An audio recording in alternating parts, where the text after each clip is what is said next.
Hello everyone, welcome to another episode of my financial literacy webcast. This is Thomas.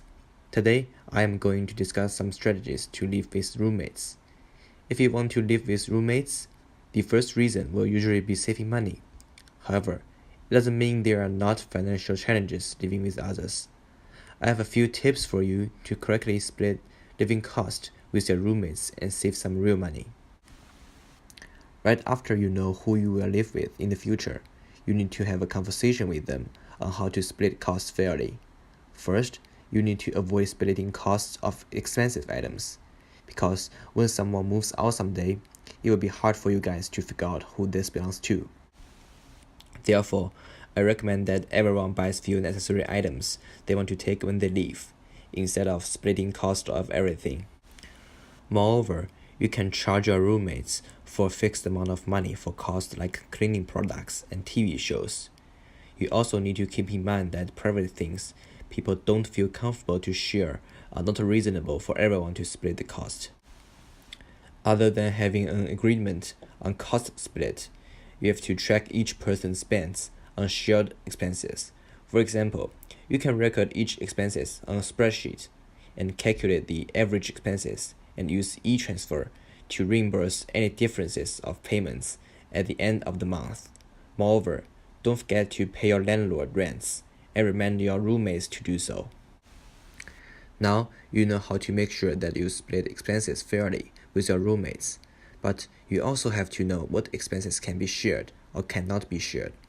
For example, you can share the expenses of paper towels, network, water, and electricity that everyone has to use and has average consumption.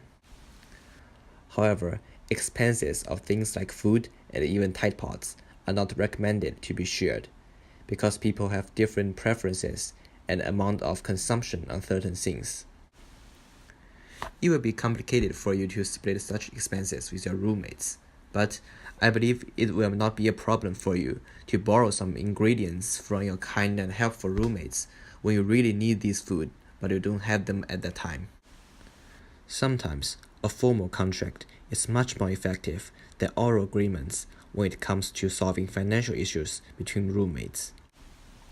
There are always some flexible clauses and non-negotiable ones on a contract.